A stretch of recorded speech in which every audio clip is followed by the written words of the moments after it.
Hey, what's up everyone? It's Sam again, and along with Sam's Recording Academy, on Mondays I like to do something called Monday Mix Breakdown, where I'm going to analyze the mix of a current song. So something that I do over and time again is just to get my ears tuned with what's modern and current. I'm constantly working on music, and as I'm mixing that music, something that's kind of been on the forefront now for years in my brain is what can I do to kind of stay with what's current and fresh, and because that's what people get used to hearing. So I'm going to analyze a mix today of a song that just came out. It's the Jonas Brothers, and the song is called X, featuring Karol G. So what I'm going to do is have you pause the video, and I want you to go listen to this brand new Jonas Brothers song and see if you can listen to it with some good headphones on, or in some kind of listening environment where you can really, good speakers or good headphones kind of help you also hear what I'm hearing. And let's see if we can break down the mix a little bit.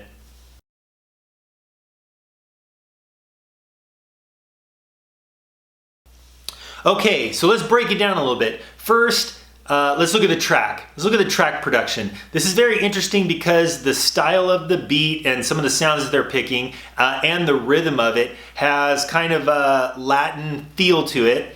They've done that in some of their previous songs, but they're definitely not sticking to anything traditional as far as production and mixing.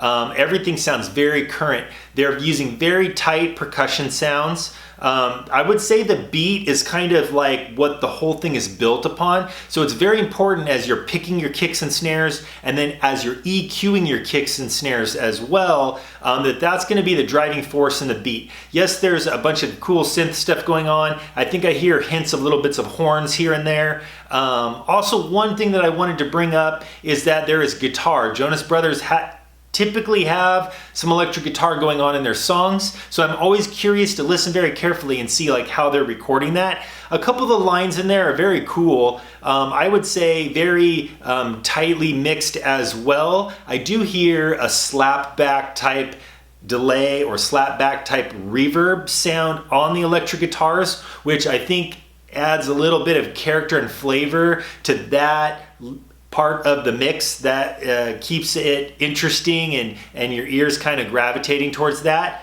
Let's move on to vocals. You know, on a big Jonas Brothers song like this, they probably have a big name mixer, and again, they're using all the tricks, all the bells and whistles to really tighten up the vocal. I'm sure that there's layers. The main vocal sounds like it's been recorded and recorded and recorded and all lined up very carefully.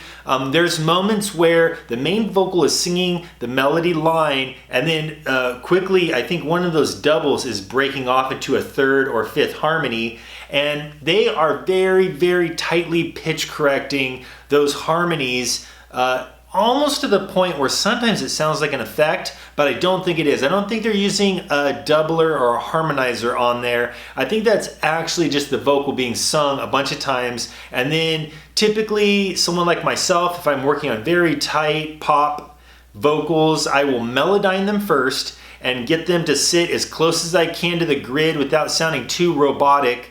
And then I will also use Auto-Tune Pro 3 with on a pop song that's going fast like this. You're going to want to set your timing of how quickly it's going to grab and correct those notes to not so fast that it sounds like a T-Pain effect, but you want it to be able to quickly go in and out of those notes and kind of catch them even after the melodyne. So they have some very short reverb, not too many delays on there. This song is interesting because it's the Jonas Brothers, and then they have this other artist on there, a gal singer, Karol G, and they treat her vocals in a very traditional pop way too. So they don't stray very far off from that. Maybe it sounds a little bit more like her vocal might be a single. I don't hear the double and triple that are panned around on her vocal as much. What else about this mix? It's just a lot of things sound like they have a good amount of compression on them to give them that pop sound. And then whoever did the final mix and master on their mix bus, you can tell that things are very tight. So when I say that, I mean that they're using like compressors with kind of a fast release, so they still have the hit of it, so that's not going away. And then they're EQing things. I noticed they're very sensitive to the upper and high frequencies on a mix like this to where you don't want it to be too brittle up at the top or too bright and crispy, but definitely a pop mix has got this kind of curve thing going on where the lows are very tight, and then they're dipping a little bit of the middle, maybe around 300, 400, 500K is on, I feel like on a mix like this where they're controlling that very carefully, and then they're adding something up there just on that top end, whether it's an analog EQ or some type of graphical EQ where they can control it very well to give it that air on top and that very nice detail up on top. As usual, a mix is just as good as its arrangement. Arrangement's a big part of this, so you can go and listen to the arrangement, and they have some parts that are breaking down and featuring different instruments. And then as it gets back going to the chorus, I hear that they're ducking some things to let those vocals sit really on top, and then the driving force is typically that beat, that kick and snare that they've picked sounds, compressed again very tightly, but with quick release times and attack times so that you can still get the punchiness out of it. And then all the EQs on all this stuff, I would say they're really working on an EQ to try to get a very pop sound. So hopefully this helps. This is a well-mixed song. It's great. A lot of stuff that's coming out on the radios nowadays is just gotten very modern touch to the mixes. So until the next one, Sam at Sam's Recording Academy, see you soon.